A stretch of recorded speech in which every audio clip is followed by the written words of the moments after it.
On va maintenant passer à Nicolas Pereira qui va nous parler de plusieurs actualités dans le monde du soccer, notamment la victoire, mais l'élimination de l'Impact aux mains du CD Olympia dans la Ligue des champions de la CONCACAF. Oui, ben salut les gars, en fait c'est ça. Donc Salut. l'Impact a quand même joué une excellente rencontre justement au Honduras en fait hier. Donc c'était malheureusement ce n'était pas suffisant. Donc on aurait eu besoin de légèrement plus de leur côté, un but de plus pour être exact. Donc, mais malgré tout, c'était dans le contexte, en sachant que l'Impact a fait face à plusieurs blessés tout au long de la saison, a eu plusieurs problèmes. Bon, c'est quand même une excellente rencontre. Bon, le point positif, moi, que j'ai peut-être retenu, c'est qu'on a vu quelques jeunes, justement, peut-être se démarquer. Donc, Sedic qui a compté, justement, le but de l'Impact. Donc, c'est une bonne nouvelle de voir que les jeunes arrivent en grand pas. C'était un peu l'objectif, justement, de cette nouvelle formation et du futur, si on veut, bloc de l'équipe. On veut construire, justement, autour des jeunes. Donc, trop longtemps, l'Impact a tenté d'aller chercher des joueurs un peu plus âgés à l'extérieur. Finalement, ça a fait beaucoup de grands contrats, de gros contrats qui ont nuit à l'équipe, sachant le plafond très restreint de la MLS. Donc, mais ce changement, justement, pourrait arriver très prochainement et ça pourrait être positif, justement, pour la suite. Moi, j'ai retenu Jean-Aniel Assis, qui a joué, justement, son premier match professionnel hier. Il était âgé de seulement 16 ans. Donc, c'est le plus jeune joueur professionnel de l'histoire de l'Impact de Montréal. Il n'a pas joué beaucoup de minutes, il n'a pas nécessairement beaucoup paru, mais tout de même a eu quelques beaux flashs. Je note justement qu'il n'a jamais abandonné pour aller chercher un ballon qui a permis d'avoir une faute près de la surface de réparation adverse en fin de match. Bon, finalement, ça n'aura pas été concluant, mais tout de même, on voit le potentiel de cette équipe-là. On voit que l'équipe, à long terme, semble tendre vers du positif pour une fois, mais c'est sûr, il en manque encore. Donc, à tout le moins, l'Impact, on espère, va connaître une bonne entre-saison et on va aller chercher quelques éléments. On souhaite éventuellement, si c'est l'Impact ou le Montréal FC, peu importe selon ce qui va suivre, mais on souhaite que les résultats futurs soient plus positifs. Là. Puis Nicolas, si on parle peut-être d'une autre Ligue des champions, également la Ligue des Ouais. champions de l'UEFA, il y a deux duels qui ont attiré ton attention là, cette semaine. Oui, ben en fait, c'est ça. On a eu le tirage au sort pour les huitièmes de finale, donc ça va être très intéressant à suivre. Il n'y a pas de, comme à chaque année, un grand choc. Peut-être le seul choc que je pourrais constater, c'est le Paris Saint-Germain contre le FC Barcelone. Encore là, le FC Barcelone connaît une saison plus difficile, donc c'est plus dur de parler d'un choc dans les circonstances, mais en termes d'équipes importantes en Europe, évidemment, c'est deux grands clubs. Donc, ça risque d'être un des affrontements les plus intéressants à suivre. Bon, c'est sûr, les fans du PSG se rappelleront de la remontada subie il y a quelques années. Donc, on était presque certain de passer au prochain tour et finalement, on a accordé 3 buts dans les 10 dernières minutes de jeu au match retour. Mais bon, je sens que le PSG est quand même différent. Évidemment, c'est une édition avec des joueurs de qualité. On a eu plusieurs blessés depuis le début de la saison. Donc, je dirais que les chiffres et les résultats de l'équipe ne reflètent pas justement le potentiel qu'on peut avoir. On l'a vu l'an passé, justement, l'équipe s'est rendue en finale de la Ligue des champions.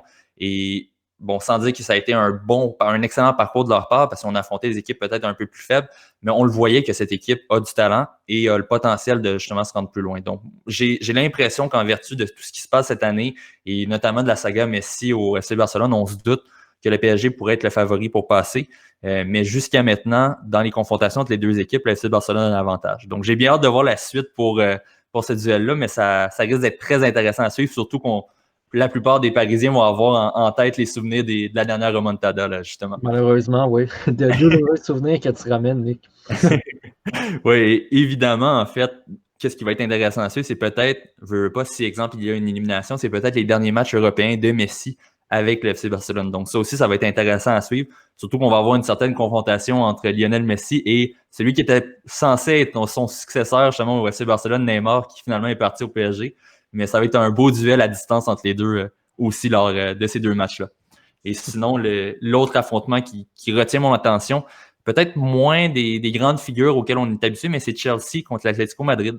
Donc, c'est quand même deux excellents clubs. Chelsea avait beaucoup de promesses avant le début de cette saison-ci. On avait fait beaucoup d'acquisitions. On se rappelle qu'il y a 2 ans, justement, on avait eu une amende, en fait, et même on avait été interdit de faire des transactions, des achats sur le marché. Donc, en raison, justement, de différentes politiques et du fair play financier. Donc, j'ai bien hâte de voir, justement, ce nouveau Chelsea, ce que ça peut donner contre une grande puissance européenne. Chelsea a bien fait jusqu'à maintenant en Ligue des champions cette année. C'est une des rares équipes, justement, qui n'a pas perdu. Mais tout de même, en championnat, c'est plus difficile, je dirais. On est 6e présentement. On a connu un bon début de saison. On a ralenti quelque peu.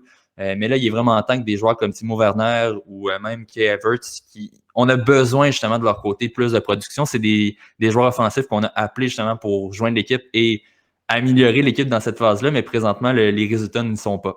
Donc, je dirais que c'est vraiment les deux éléments clés qu'il va falloir surveiller de côté de Chelsea. L'Atlético, de leur côté, connaissent une excellente saison, sont premiers présentement en Liga, donc sont même très impressionnants, malgré quelques départs depuis 2-3 ans. On continue d'être au sommet. Diego Simeone, je dirais, pour moi, c'est l'un des meilleurs entraîneurs au monde de continuer d'aller chercher le meilleur de ces joueurs-là et de pouvoir justement avoir des aussi bons résultats avec un effectif qui est peut-être plus modeste que les autres grandes équipes d'Europe. Donc, mais encore là, c'est deux, si on veut, underdog de cette compétition-là et ça va être vraiment intéressant à suivre, justement, vu que ça va être un duel très serré entre deux équipes qui pourraient surprendre et se rendre encore plus loin prochainement. Et j'imagine que tu te réjouis, mon cher Nico, des performances de Joao Félix, ton compatriote portugais. Oui, évidemment. Et là, on commence à voir justement ce que Joao Félix peut faire, justement, et on a eu l'an passé peut-être quelques doutes par rapport à est-ce qu'il peut devenir un grand joueur. On avait beaucoup comparé Félix à Cristiano Ronaldo. Évidemment, il y a une grande marche à faire pour le rattraper, mais tout de même, de voir justement des performances plus rassurantes cette année, c'est sûr que c'est encourageant pour la suite et on leur souhaite le meilleur parce que l'Atlético a payé très cher pour faire son acquisition de la part de Lisbonne. Là. Puis Nicolas, tu voulais parler aussi des nominés pour FIFA The Best. Oui, ben, pour moi, en fait, j'ai quelques surprises. Si on veut, je suis surpris de voir encore une fois Cristiano Ronaldo et Lionel Messi. Leur nom n'est pas surprenant de les voir là, mais en même temps, par rapport à la dernière saison, bon, ont encore compté beaucoup de buts, ont encore été très importants pour leur équipe, mais les résultats habituellement de l'équipe sont aussi pris en compte, évidemment, pour FIFA The Best. Et j'ai pas l'impression que ces deux joueurs qui se seraient retrouvés là, si, exemple, ça avait été d'autres noms. Leur performance était bonne, mais j'ai l'impression qu'il en manquait un certain niveau, si on veut, pour pouvoir avoir une nouvelle nomination. Mais évidemment, pour moi, le gagnant, c'est celui que je n'ai pas encore nommé, Robert Lewandowski. Le Polonais a connu sa meilleure saison en carrière l'an passé. Il a prouvé qu'il fait vraiment partie des grands buteurs de cette génération-là. L'an passé a tout gagné aussi avec le Bayern. Évidemment, on a gagné la Ligue des Champions, la Bundesliga, la Coupe d'Allemagne.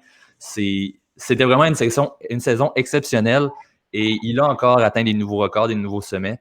Donc, pour moi, c'est le joueur qui va évidemment remporter le trophée, quoi qu'il peut encore avoir certains doutes. Évidemment, c'est un vote qui est fait auprès des joueurs, auprès des différentes sélections. Mais on va savoir le résultat demain, en fait. Ça arrive très rapidement. Mais j'aurais un pressentiment que c'est l'année Lewandowski. Évidemment, je lui souhaite, surtout en sachant que le Ballon d'Or cette année, qui est habituellement encore plus prestigieux que The Best, le Ballon d'Or ne sera pas remis cette fois-ci. Donc, c'est sûr que ce serait une certaine consolation d'à tout le moins finir au sommet de ce classement-là devant justement des joueurs comme Ronaldo et Messi qui sont des joueurs générationnels.